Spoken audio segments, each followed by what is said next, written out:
ইরানের বিপ্লবী গার্ড, ধ্বংসের ভেতর থেকে উঠে আসা শক্তি। আকাশে যুদ্ধবিমান, শহরে বিস্ফোরণ, সীমান্তে আগুন। ইরানের ইসলামী বিপ্লবী গার্ড কর্পস IRGC এমন এক বাহিনী যেটিকে ধ্বংস করার চেষ্টা করা হয়েছে, যার ঘাঁটিতে বোমা বর্ষণ করেছিল ইসরায়েলি জোট। তবুও তারা দাঁড়িয়ে আছে, আরও উঁচু, আরও শক্তিশালী। মার্কিন ড্রোন মেরেছে তাদের শীর্ষ কমান্ডার, ইসরায়েলি গোয়েন্দারা অনুপ্রবেশ করেছে তাদের ভেতরে, কিন্তু প্রতিবার মৃত্যুর ছায়া যেন নতুন প্রাণ এনে দেয় এই বাহিনীকে। 12 দিনের যুদ্ধে ইসরায়েল ভেবেছিল তারা IRGC-কে নত করেছে, অথচ ফল হলো উল্টো। ক্ষেপণাস্ত্রের ঝড়ে ইসরায়েলি শহরগুলো কেঁপে উঠল, কোটি কোটি ডলারের ক্ষতি হলো। আকাশে উড়ে আসা শত্রু ড্রোন ভূপাতিত হলো একের পর এক। এ যেন মৃত্যু থেকে পুনর্জন্মের গল্প। জাতীয়তাবাদের আগুন। ইরানিদের সবাই যে সরকারের সমর্থক তা নয়, তবুও যখন ইসরায়েলের বোমা তেহরানের আকাশ চিরে নামে, তখন একটাই শব্দ গর্জে ওঠে: প্রতিরোধ। IRGC সেই প্রতিরোধের প্রতীক। বিদেশি হামলা ঠেকানো শুধু সামরিক কাজ নয়, এটি জাতীয় গর্ব। এ কারণেই সাধারণ মানুষ, যারা হয়তো সরকারের সমালোচক, তারাও এই বাহিনীর শক্তিকে নিজেদের বর্ম মনে করে। যুদ্ধ থেকে রাষ্ট্রে। 1979 সালের বিপ্লবের পর IRGC জন্মেছিল জনগণের সেনাবাহিনী হিসেবে, কিন্তু 4 দশক পেরিয়ে আজও তারা শুধু সেনা নয়, রাষ্ট্রের ভেতরে রাষ্ট্র। একদিকে তারা হামাস, হিজবুল্লাহর মতো মিত্র শক্তিকে সমর্থন দেয়, অন্যদিকে হাসপাতাল বানায়, বিশ্ববিদ্যালয় দাঁড় করায়, এমনকি তেহরানের মেট্রোর সুড়ঙ্গ খনন করে। অর্থনীতি, তেল থেকে অবকাঠামো, সবখানেই তাদের উপস্থিতি। কেউ বলে দুর্নীতি, কেউ বলে অপরিহার্য। সত্য হলো, তাদের ছাড়া ইরান এগোয় না। যুদ্ধের উত্তরাধিকার। 1980 থেকে 1988 টানা 8 বছর ইরান ইরাক যুদ্ধ। রক্ত, ক্ষুধা আর ধ্বংসের পর যে শক্তি ভরসা জুগিয়েছিল, তার নামও ছিল IRGC। রাস্তাঘাট, বাঁধ, রেলপথ, ধ্বংসস্তূপ থেকে ইরানকে দাঁড় করিয়েছিল তারাই। আজ আবার প্রয়োজন সেই দক্ষতার। মার্কিন ও ইসরায়েলি হামলায় ক্ষতবিক্ষত ঘাঁটি, বিদ্যুৎ কেন্দ্র, রেল লাইন, মেরামতের দায়িত্ব আবার তাদের কাঁধেই। ছায়াযুদ্ধের পরবর্তী অধ্যায়। সিরিয়া, লেবানন, গাজায় ইসরায়েলি নেটওয়ার্ক ক্ষতিগ্রস্ত, কিন্তু দুর্বলতা মানেই পতন নয়, বরং এখন নতুন প্রশ্ন জাগছে: তারা কি পারমাণবিক প্রতিরোধের পথে হাঁটবে? কারণ ইতিহাস বলে, যতবারই তাদের কোণঠাসা করা হয়েছে, তারা নতুন রূপে ফিরে এসেছে। গভীরে গেঁথে যাওয়া শিকড়। আজ ইরানের রাষ্ট্রযন্ত্রের ভেতরে আরও গভীর শিকড় গেড়েছে IRGC। জাতীয় প্রতিরক্ষা কাউন্সিলে তারা এখন মুখ্য খেলোয়াড়। ভবিষ্যতের যে কোনো যুদ্ধে কমান্ড ও কন্ট্রোলের চাবিকাঠি তাদের হাতে। যতই যুক্তরাষ্ট্র বা ইসরায়েল তাদের দুর্বল করার চেষ্টা করুক, যত গভীরে যাবে IRGC, ততই কঠিন হবে তাদের উৎখাত করা। একটি দৃশ্য কল্পনা করুন: ধ্বংসস্তূপের মধ্যে দাঁড়িয়ে আছে এক সৈনিক, পেছনে পতাকা, সামনে আগুন, আকাশে শত্রুর প্লেন, মাটিতে বোমার ক্ষত। তবুও তার চোখে ভয় নেই, কারণ সে জানে IRGC শুধু একটি বাহিনী নয়, এটি ইরানের আত্মা, যে আত্মাকে ভাঙা যায় না, মুছে ফেলা যায় না, দমন করা যায় না। উত্তর গাজার জাবালিয়ায় ফিলিস্তিনি প্রতিরোধ গোষ্ঠীগুলো IED এবং ট্যাঙ্ক বিরোধী অস্ত্র ব্যবহার করে সমন্বিত আক্রমণ শুরু করার পর 4 ইসরায়েলি সৈন্য নিহত হয়েছে। ইসরায়েলি মিডিয়া ফিলিস্তিনি প্রতিরোধের সঙ্গে সংঘর্ষকে গাজা উপত্যকায় একটি কঠিন ঘটনা হিসেবে বর্ণনা করেছে। ইসরায়েলি সংবাদ সাইট হাদাসত বাজমানের মতে, উত্তর গাজার জাবালিয়া এলাকায় একটি ইম্প্রোভাইজড এক্সপ্লোসিভ ডিভাইস IED বিস্ফোরিত হয় এবং সাজোয়া কর্পস ইউনিটের 4 সৈন্য প্রাণ হারায়। প্রতিবেদনে আরও বলা হয়েছে, ভোরে যোদ্ধারা জাবালিয়া এলাকায় একটি ইসরায়েলি ট্যাঙ্ক ক্রুর ওপর বিস্ফোরক ডিভাইস বিস্ফোরণ ঘটায়। পরে তারা ট্যাঙ্ক এবং এর কমান্ডারের ওপর গুলি চালায়, এতে আগুন ধরে যায় এবং ট্যাঙ্কের ক্রু সদস্যরা নিহত হয়। ইসরায়েলি মিডিয়া জানিয়েছে যে হেলিকপ্টারগুলি ইকলফ হাসপাতালে অবতরণ করেছে এবং গাজা থেকে হতাহতদের পরিবহন করা হয়। এই অভিযানটি একই সময়ে দখলকৃত আল কুদসে পরিচালিত একটি গুলি অভিযানের সঙ্গে সমান্তরালে হয়েছে, যেখানে 6 ইসরায়েলি বসতি স্থাপনাকারী নিহত হয়েছে। গাজা শহর দখলের উদ্দেশ্যে গাজায় ইসরায়েলি বাহিনীর অনুপ্রবেশের বিরুদ্ধে ফিলিস্তিনি প্রতিরোধ বাহিনী যখন লড়াই চালাচ্ছে, তখনই এটি ঘটেছে। সালাহ আল-দিন মসজিদ এবং আল জাইতুন ক্লিনিকের কাছে সংঘটিত একটি অভিযানের বিস্তারিত বিবরণীতে বলা হয়েছে, যোদ্ধারা 31 আগস্ট সম্মুখ সারির যুদ্ধক্ষেত্র থেকে ফিরে আসার পরেই এই হামলার বিষয়টি নিশ্চিত করেছে। আল কাসাম আরও জানিয়েছে ৩০ অগস্ট তাদের যোদ্ধারা আল জাইতুনের দক্ষিণ পশ্চিমে ৮ নম্বর স্ট্রিটে ইয়াসিন 105 শেল এবং সাওয়াজ বিস্ফোরক ডিভাইস ব্যবহার করে একটি মেরকাভা ট্যাঙ্ক এবং একটি D9 সামরিক বুলডোজারে আঘাত করেছে। আল কাসাম ফিলিস্তিনি ইসলামিক জিহাদের সামরিক শাখা আল কুদস ব্রিগেডের সঙ্গে সমন্বয় বৃদ্ধি করেছে। তারা একসঙ্গে খান ইউনিস, রাফা এবং গাজা সিটিতে ইসরায়েলি কমান্ড পোস্টগুলিতে মর্টার, ট্যাঙ্ক বিধ্বংসী ক্ষেপণাস্ত্র এবং উন্নত বিস্ফোরক ডিভাইস ব্যবহার করে যৌথ আক্রমণ চালিয়েছে। ইসরায়েলি সামরিক সূত্রগুলো ফিলিস্তিনি প্রতিরোধ কৌশলের ক্রমবর্ধমান কার্যকারিতা স্বীকার করেছে। তারা উল্লেখ করেছে, হামাসের যোদ্ধারা যুদ্ধে আরও সংগঠিত এবং দখলদার বাহিনীর মুখোমুখি হওয়ার ক্ষেত্রে ক্রমশ সাহসী হয়ে উঠেছে। গাজার উত্তরাঞ্চল, যেখানে প্রতিটি আঘাত গভীর সংকটের চিহ্ন, সেখানে এক নতুন তীব্রতা ছড়িয়ে পড়েছে। জাবালিয়া একটি নাম যেখানে ফিলিস্তিনি প্রতিরোধের অঙ্গীকার নতুন এক অধ্যায় রচনা করছে। এই মাটিতে ফিলিস্তিনিরা তাদের শক্তি ও সাহসের প্রকাশ ঘটাচ্ছে। আইইডি এবং ট্যাঙ্ক বিরোধী অস্ত্র দিয়ে তারা একযোগে আক্রমণ শুরু করেছে, আর সেই আক্রমণে প্রাণ হারিয়েছে 4 ইসরায়েলি সৈন্য। একদিকে ইসরায়েলি বাহিনী গাজা শহরের দখল নিতে অনুপ্রবেশ করছে, আর অন্যদিকে ফিলিস্তিনি যোদ্ধারা মরিয়া হয়ে তাদের প্রতিরোধ গড়ে তুলছে। একটি যুদ্ধ যা শুধু শারীরিক ক্ষতির নয়, বরং একটি মানসিক বিপ্লবেরও প্রতীক। মেরকাভা ট্যাঙ্ক, D9 বুলডোজার, মর্টার যুদ্ধের এই কৌশল যেন এক নতুন রূপে আসছে, যা ইসরায়েলকে চমকে দিচ্ছে। ফিলিস্তিনিরা জানিয়ে দিয়েছে তাদের সংকল্প, তাদের সাহস, একে অপরের পাশে দাঁড়িয়ে যে কোনো বিপদে তারা লড়াই করবে।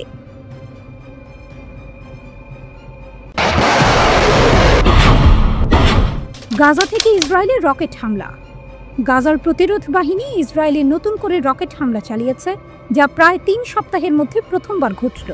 এই হামলার ফলে ইসরায়েলি সম্প্রদায়ের মধ্যে তীব্র আতঙ্ক সৃষ্টি হয়েছে। যদিও এক রকেট প্রতিহত করা সম্ভব হয়েছে, আরেকটি আঘাত হানে জনবসতিহীন একটি এলাকায়। এটি গাজার প্রতিরোধ বাহিনীর শক্তির প্রমাণ হিসেবে দেখা হচ্ছে, যাদের বিরুদ্ধে ইসরায়েল অবিরত হামলা চালালেও তারা একেবারে মাথা নত করছে না।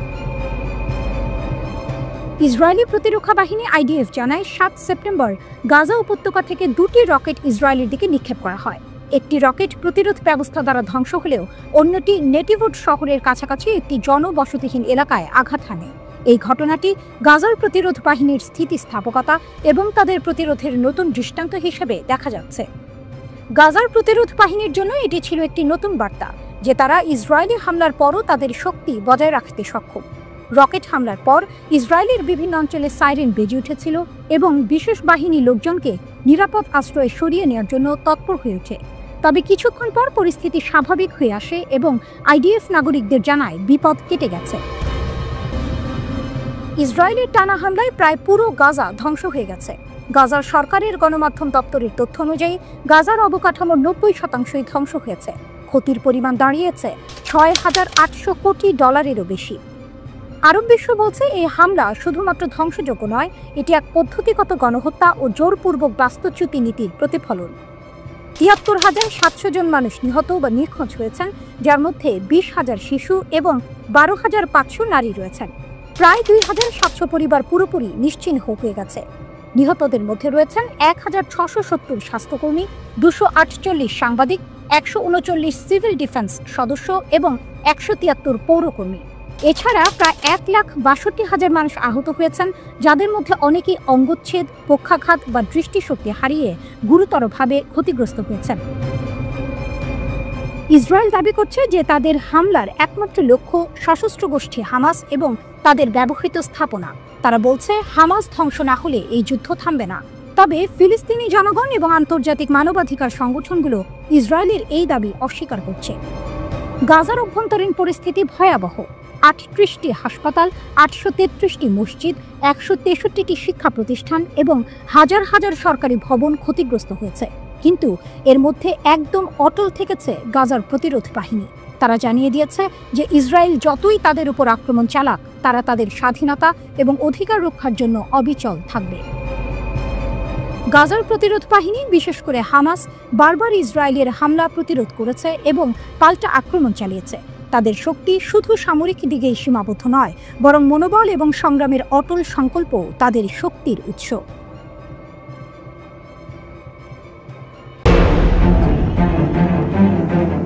রাতের অন্ধকারে গুলি আর ধোঁয়া ছড়িয়ে পড়েছে আল জাইতুন এলাকায়। গাজা শহরের প্রতিরোধ বাহিনী আল কাসম ব্রিগেড আবারও তাদের শক্তির প্রমাণ দিল। 3টি ইসরায়েলি মেরকাভা ট্যাঙ্কের উপর হামলা চালিয়ে তারা শুধুমাত্র গুলি ছোড়েনি, বরং ইসরায়েলি বাহিনীর সাহসিকতাকে চ্যালেঞ্জ জানিয়েছে। হামলার পরিকল্পনা এবং বাস্তবায়ন। 31 অগস্ট সালাহ আল দিন মসজিদ ও আল জাইতুন ক্লিনিকের কাছাকাছি জায়গায় এই হামলা পরিচালিত হয়। ট্যাঙ্কগুলো গাজা সিটির দক্ষিণে আল কাসাম যোদ্ধাদের কাছে চলে আসে। সঠিক মুহূর্তে স্থানীয়ভাবে তৈরি ইয়াসিন 105 শেল আর শাওয়াজ বিস্ফোরক ডিভাইস ব্যবহার করে আল কাসাম যোদ্ধারা ট্যাঙ্কগুলোকে লক্ষ্য করে হামলা চালায়। কিছুক্ষণের মধ্যে 3টি মেরকাভা ট্যাঙ্ক ধ্বংস হয়ে যায়, তাদের শক্তির অগ্রযাত্রা থামিয়ে দেওয়া হয়। কিন্তু এই হামলা শুধুমাত্র একটি যুদ্ধের ঘটনা নয়, এটি এক নতুন শুরুর গল্প।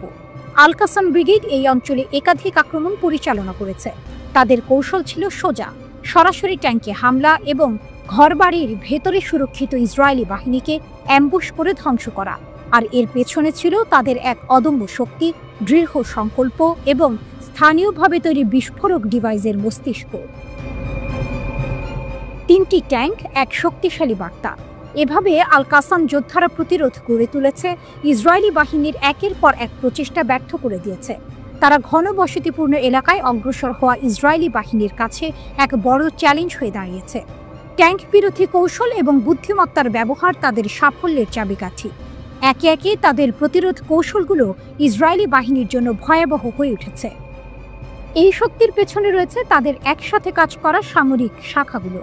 আল কাসাম ব্রিগেড এবং আল কুদস ব্রিগেডের সমন্বয়ে গাজা সিটি, খান ইউনিস ও রাফা এলাকায় একযোগে মর্টার, ট্যাঙ্ক বিরোধী ক্ষেপণাস্ত্র এবং বিস্ফোরক ডিভাইস ব্যবহার করে ইসরায়েলি কমান্ড পোস্টগুলিতে আক্রমণ চালানো হয়েছে। একের পর এক আক্রমণ, একের পর এক সফল অভিযান। ইসরায়েলি বাহিনীর অসহায়ত্ব। ইসরায়েলি সামরিক বাহিনীও মানছে যে ফিলিস্তিনি প্রতিরোধ বাহিনী ক্রমশ আরও শক্তিশালী হয়ে উঠছে। তারা বলছে হামাস যোদ্ধারা যুদ্ধে আরও সংগঠিত এবং বাহিনীর মুখোমুখি হতে সাহসী। যুদ্ধের কৌশল পরিবর্তন, নতুন নতুন অস্ত্রের ব্যবহার এবং প্রতিরোধের এই নতুন দিক দেখাচ্ছে যে গাজা সিটি আর কখনো আগের মতো থাকবে না। এটা স্পষ্ট, আল কাসাম ব্রিগেড ও ফিলিস্তিনি প্রতিরোধ বাহিনী তাদের কৌশল এবং শক্তির মাধ্যমে এক নতুন দিগন্ত তৈরি করছে। একদিকে যেমন ইসরায়েলি বাহিনী শক্তির জোরে এগিয়ে যেতে চায়, অন্যদিকে আল কাসামের শত্রুকে ঘায়েল করার কৌশল এবং প্রতিরোধের আগুন আরও শক্তিশালী হয়ে উঠছে। আর গাজা সিটির আকাশে তখন অন্যরকম বাতাস, এক যুদ্ধের নতুন অধ্যায়ের শুরু। এটি সাধারণ একটি যুদ্ধের কাহিনী নয়, এটি এক জাতির শক্তির গল্প, যাদের অগ্রযাত্রা থামানো সম্ভব হয়নি। 2 মাস লুকিয়ে রাখার পর বেরিয়ে এলো ইসরায়েলের আসল দুর্বলতা। ভোরবেলা 17 জুন, চারপাশে নীরবতা, শুধু পাখির ডাক। হঠাৎ আকাশ ফুঁড়ে নেমে আসে এক ভয়ঙ্কর শব্দ। মুহূর্তেই কেঁপে ওঠে বাজান শহরের প্রাণকেন্দ্র, বিশাল তেল শোধনাগার। কয়েক সেকেন্ডের মধ্যে আগুন, ধোঁয়া আর ধ্বংসস্তূপ। তখন হয়তো কেউ ভাবেনি এই হামলার সত্যিটা 2 মাস পরে বের হবে, আর সেই সত্যি গোটা বিশ্বের নিরাপত্তা ভাবনায় কাঁপন ধরাবে। ইসরায়েলের নীরবতা ইরানের গোপন শক্তি। যুদ্ধবিরতির পর থেকে ইসরায়েল চুপচাপ। নেতানিয়াহুর প্রশাসন একটিও শব্দ উচ্চারণ করেনি। সবাই ভেবেছিল হয়তো বড় ক্ষতি হয়নি, কিন্তু ইরানের রাষ্ট্রীয় বার্তা সংস্থা মেহে নিউজ এক প্রতিবেদনে জানায়, বাজানের শোধনাগার শুধু আঘাত পায়নি, একেবারে ভস্মীভূত হয়েছে। প্রাণ হারিয়েছেন অন্তত 3 জন কর্মী, ক্ষতির পরিমাণ $200 মিলিয়ন ছাড়িয়েছে। পুরো জ্বালানি সরবরাহ ব্যবস্থা ভেঙে পড়েছে। শুধু তাই নয়, শোধনাগারটি এখন পুরোপুরি বন্ধ, আবার চালু হতে কয়েক মাস লেগে যাবে। হামলার চিত্র। হিব্রু সংবাদ মাধ্যমের বরাতে বলা হয়েছে, ক্ষেপণাস্ত্রটি আঘাত হানার সঙ্গে সঙ্গে শোধনাগারের একটি বড় কক্ষ ধসে পড়ে। ধ্বংসস্তূপ ও আগুনের নিচে চাপা পড়ে 3 জন কর্মী মারা যান। ইসরায়েলের বিদ্যুৎ ব্যবস্থা, আলোকসজ্জা আর জ্বালানি সরবরাহ ব্যাপকভাবে ভেঙে পড়ে।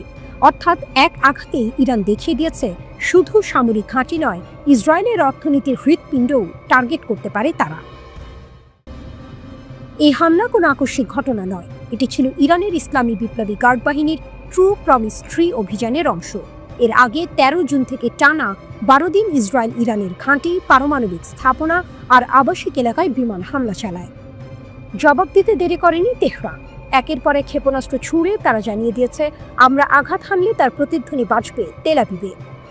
এতটাই ভয়ঙ্কর ছিল পরিস্থিতি যে যুক্তরাষ্ট্রকেও তড়িঘড়ি যুদ্ধবিরতির ডাক দিতে হয়। অবশেষে 24 জুন কার্যকর হয় যুদ্ধবিরতি। ভাবুন, একদিকে আগুনে জ্বলছে বিশাল তেল শোধনাগার, চারপাশে কালো ধোঁয়ার বেগ, অন্যদিকে ইরানের নিয়ন্ত্রণ কক্ষে লাল আলো জ্বলছে, স্ক্রিনে ভেসে উঠছে টার্গেট সফল হওয়ার খবর। যেখানে ইসরায়েল গোপনে ক্ষত লুকিয়েছে, সেখানেই ইরান বিশ্বকে দেখিয়েছে নিজের নতুন শক্তি। এই হামলা প্রমাণ করেছে ইরান শুধু প্রতিরক্ষা নয়, আক্রমণেও সমান ভয়ঙ্কর। আর ইসরায়েলের সবচেয়ে সুরক্ষিত স্থাপনায় আঘাত হানার ক্ষমতা রাখে তারা। বিশ্বজুড়ে আলোচনার ঝড় উঠেছে। ইসরায়েল কি সত্যি অভেদ্য, নাকি তেহরানের হাতে এমন এক শক্তি উঠে এসেছে যেটি গোটা মধ্যপ্রাচ্যের খেলার নিয়মে পাল্টে দিতে পারে?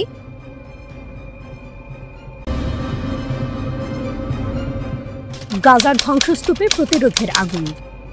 রাতের অন্ধকার, ভাঙা বাড়ি, ধুলোয় ঢাকা রাস্তা, আকাশে ড্রোনের গুঞ্জন। মনে হয় জীবন থেমে গেছে, কিন্তু না। এই ধ্বংসস্তূপের আড়ালে এখনো শ্বাস নিচ্ছে এক ঝড়। সেই ঝড়ের নাম ফিলিস্তিনি প্রতিরোধ যোদ্ধা। ট্যাঙ্ক, সাঁজোয়াজান, আধুনিক ক্ষেপণাস্ত্র সবকিছু আছে ইসরায়েলের হাতে, কিন্তু বুকের ভেতর স্বাধীনতার আগুন থাকলে কেবল মাটি আর ধ্বংসস্তূপই যথেষ্ট হয়ে ওঠে প্রতিরোধের দুর্গ। ইসরায়েলের সেনারা ভাবে তারা দখল নিতে এসেছে, কিন্তু প্রতিটি অলিগলি, প্রতিটি ভাঙা বাড়ি যেন এক একটি ফাঁদ। সুড়ঙ্গ থেকে বেরিয়ে এসে যোদ্ধারা মুহূর্তেই ঝাঁপিয়ে পড়ে, হামলা চালায়, তারপর আবার মিলিয়ে যায় হাওয়ার মতো, যেন মৃত্যু ছায়ার মতো তাড়া করে ফেরে দখলদার বাহিনীকে। গাজার এই গেরিলা কৌশল ইসরায়েলের সব আধুনিক শক্তিকে বারবার ব্যর্থ করে দিচ্ছে।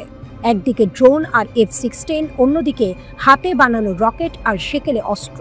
তবুও প্রতিরোধের গান গাইছে ফিলিস্তিনি যোদ্ধারা, কারণ তারা জানে এটা কেবল যুদ্ধ নয়, এটা অস্তিত্বের লড়াই। বিশেষ করে হামাসের সামরিক শাখা আল কাসাম ব্রিগেড। ইসরায়েলি সেনাদের কাছে এই নামটাই দুঃস্বপ্ন। মঙ্গলবার প্রকাশিত এক ভিডিওতে দেখা যায় গাজার জাইতুন এলাকায় এক বাড়িতে অবস্থান নিয়েছে ইসরায়েলের বিশেষ বাহিনী। কিছুক্ষণের মধ্যেই আল কাসাম যোদ্ধারা হানা দেয় সেখানে, মুহূর্তেই আগুনে ঘিরে যায় বাড়িটি। আরেক ভিডিওতে দেখা যায় ইসরায়েলের সামরিক যানকে ইয়াসিন 05 রকেট দিয়ে আঘাত করা হচ্ছে। সঙ্গে সঙ্গে বিস্ফোরণ, ধ্বংস হয়ে যায় পুরো গাড়ি। হতাহত সেনাদের উদ্ধার করতে আসা আরও একটি বহরও হামলার মুখে পড়ে। একের পর এক আঘাতে দিশেহারা হয়ে পড়ে দখলদার বাহিনী।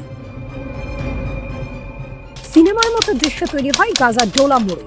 একটি মেরকাভা ট্যাঙ্ক, যা ইসরায়েলের সবচেয়ে শক্তিশালী অস্ত্র বলে পরিচিত, তাকে নিশানা বানায় যোদ্ধারা। এক বিধ্বংসী শেকের আঘাতে মুহূর্তেই বিস্ফোরিত হয় ট্যাঙ্কটি। ইসরায়েলি সেনাদের কাছে এ যেন এক অকল্পনীয় দুঃস্বপ্ন। শুধু অস্ত্র নয়, প্রতিটি যোদ্ধার চোখে জ্বলছে এক বিশ্বাস।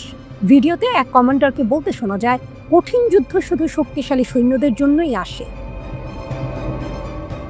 এই বিশ্বাসই তাদের শক্তি। ইসরায়েলের হাতে যত আধুনিক অস্ত্রই থাকুক, গাজার যোদ্ধাদের হাতে আছে মাতৃভূমির প্রতি ভালোবাসা। আর সেই ভালোবাসা কখনো ট্যাঙ্কে মাপা যায় না, কখনো ক্ষেপণাস্ত্র দিয়ে থামানো যায় না। আজ গাজার প্রতিটি ধ্বংসস্তূপ, প্রতিটি গলি, প্রতিটি সুড়ঙ্গ যেন বলে দিচ্ছে, আমরা হার মানব না, আমরা লড়ব শেষ নিঃশ্বাস পর্যন্ত। এটাই ফিলিস্তিনের শক্তি, এটাই ইতিহাসের নতুন পাতা।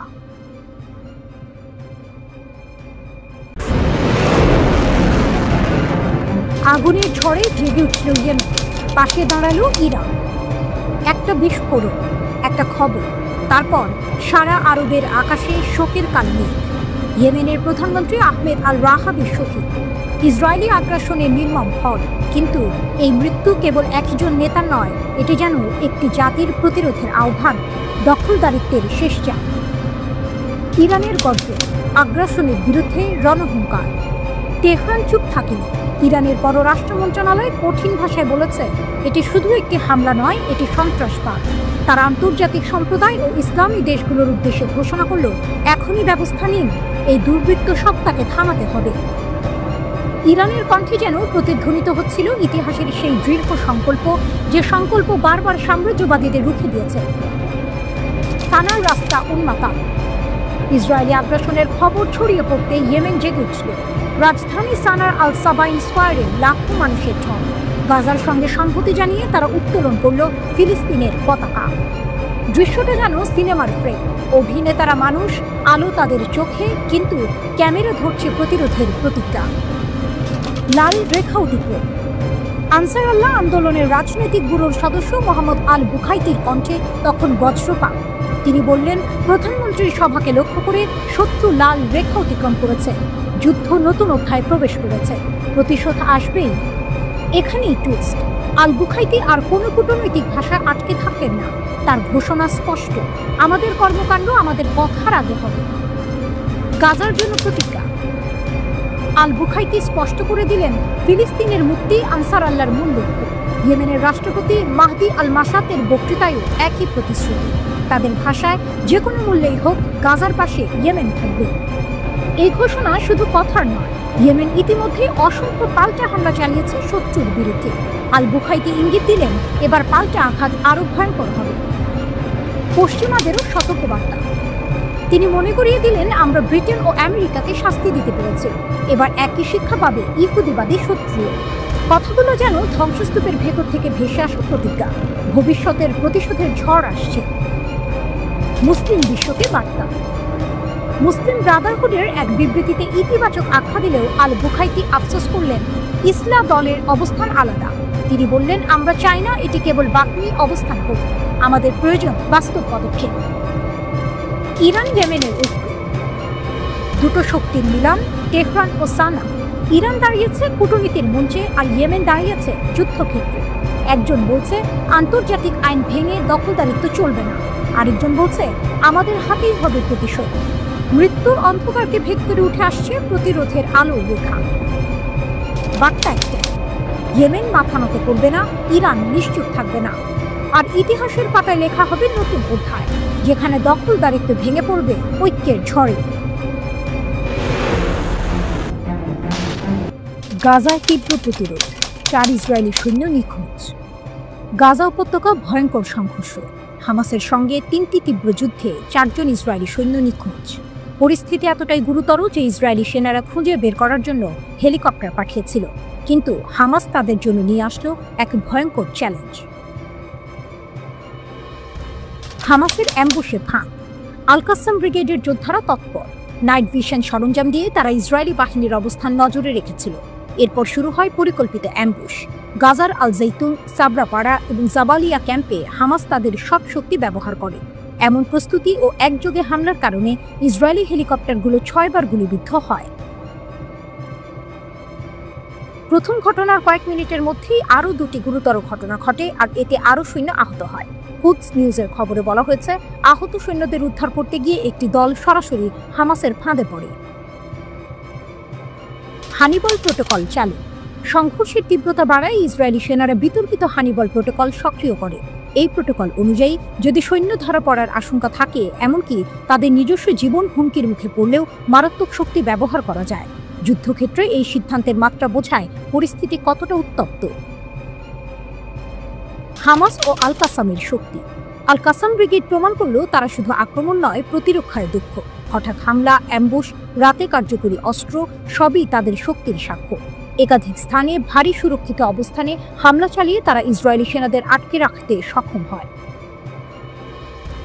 সংঘর্ষের চিত্র। যুদ্ধক্ষেত্রের চারপাশে তীব্র গোলাবর্ষণ। ইসরায়েলি যুদ্ধবিমান ও ড্রোন যোগ দিলেও হামাসের অ্যাম্বুশ ও ফাঁদ প্রতিটি প্রচেষ্টা বাধাগ্রস্ত করে। আল জৈতুন থেকে জাবালিয়া পর্যন্ত কামান, হেলিকপ্টার আক্রমণ, সব মিলিয়ে এক সিনেমার মতো চিত্র। এদিকে আবু ওবাইদার সতর্কবার্তা মনে করিয়ে দেয়, গাজা শহরে প্রবেশ করলে আইডিএফকে ভারী মূল্য দিতে হবে। নিখোঁজ সৈন্যদের খবর এই সতর্কবার্তার বাস্তব প্রমাণ।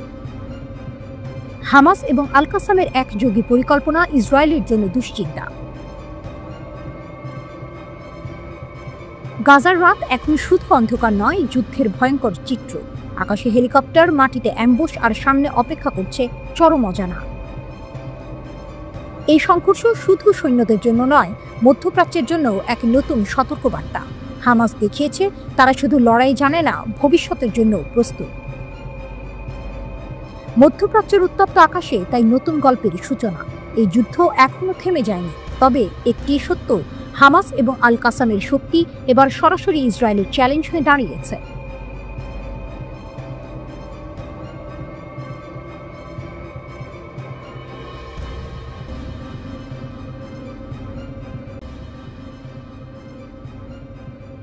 রাতের আধার নামলে এই গাজা উপত্যকার আকাশ কেঁপে ওঠে আগুনের আলোয়।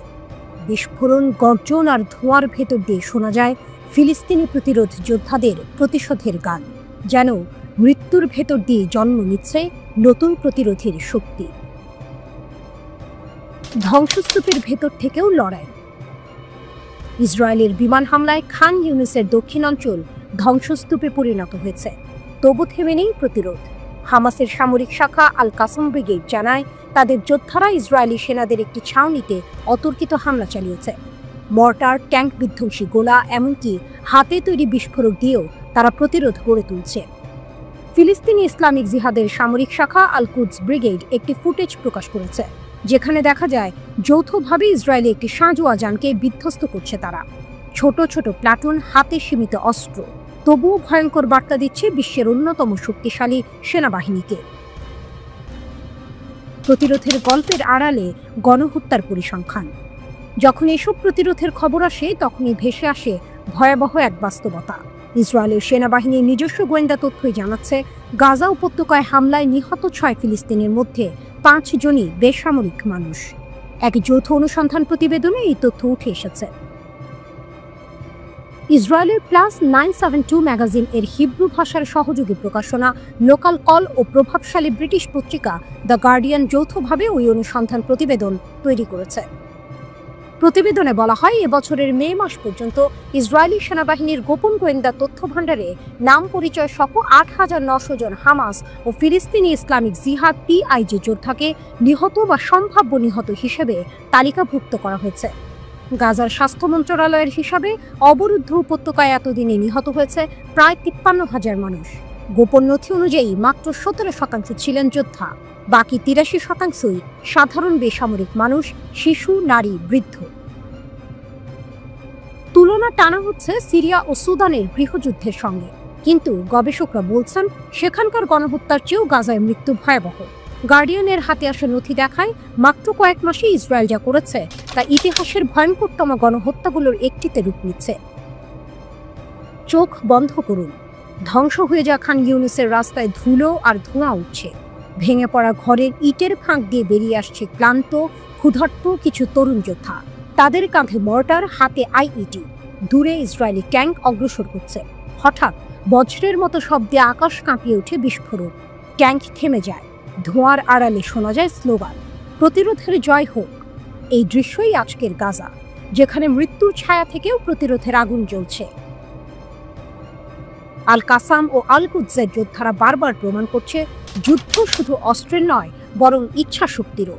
শত্রুর অত্যাধুনিক ট্যাঙ্ক, ড্রোন বা বিমান প্রতিরোধ করা সহজ নয়, তবুও প্রতিটি হামলার ভেতর দিয়ে তারা বিশ্বকে মনে করিয়ে দিচ্ছে গাজা হার মানে না।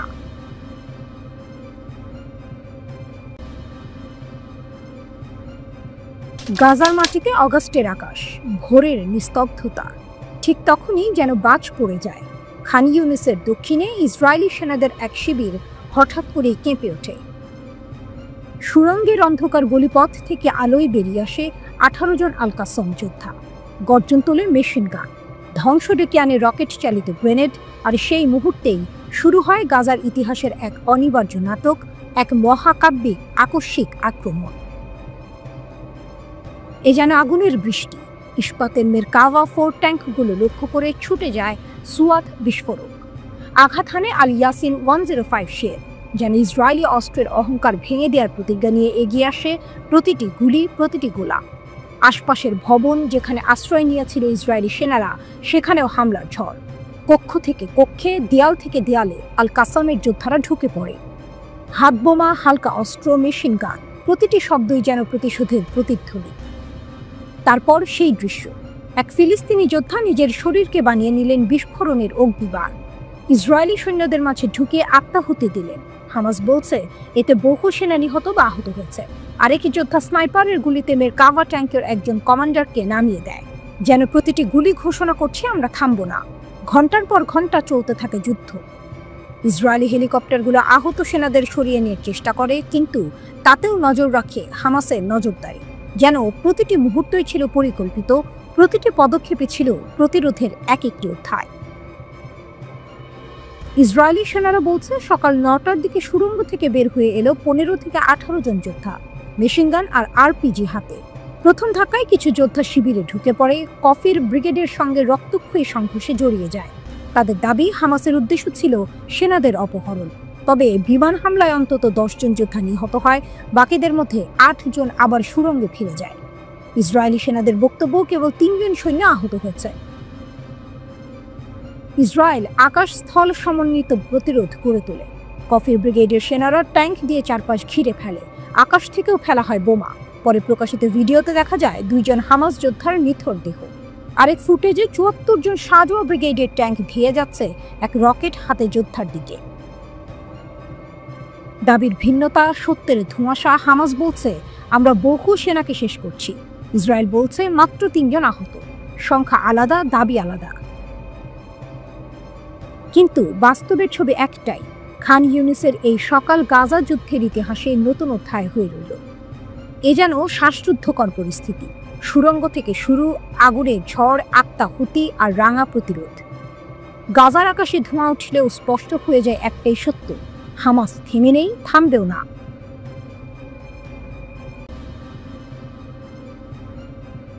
ড্রোন মিসাইলের ঝড়ে কেঁপে উঠল ইসরায়েল, হুথিদের চমকপ্রদ শক্তি প্রদর্শন। রাতের অন্ধকারে হঠাৎ করেই বেজে ওঠে সাইরেন। তেল আবিব থেকে শুরু করে মধ্য ইসরায়েলের আকাশ জুড়ে আতঙ্কের ছায়া, কারণ ইয়েমেনের হুথি বিদ্রোহীরা আবারও এমন এক শক্তি প্রদর্শন করল যা ইসরায়েলি প্রতিরক্ষা ব্যবস্থাকেও বিভ্রান্ত করে দিল। ড্রোনের আক্রমণের পর এবার আকাশে ছুটে যায় এক ব্যালিস্টিক ক্ষেপণাস্ত্র। ক্যামেরায় ধরা পড়ে সেই ভয়ঙ্কর মুহূর্ত। নামার সময় মাঝ আকাশেই ভেঙে যায় ক্ষেপণাস্ত্রটি। ইসরায়েলি বিমান বাহিনী একের পর এক ইন্টারসেপ্টর মিসাইল ছুঁড়ে তার টুকরোগুলো ধ্বংস করার চেষ্টা করে। কয়েকটি টুকরো মধ্য ইসরায়েলের বিভিন্ন জায়গায় গিয়ে পড়লেও কোনো হতাহতের ঘটনা ঘটেনি।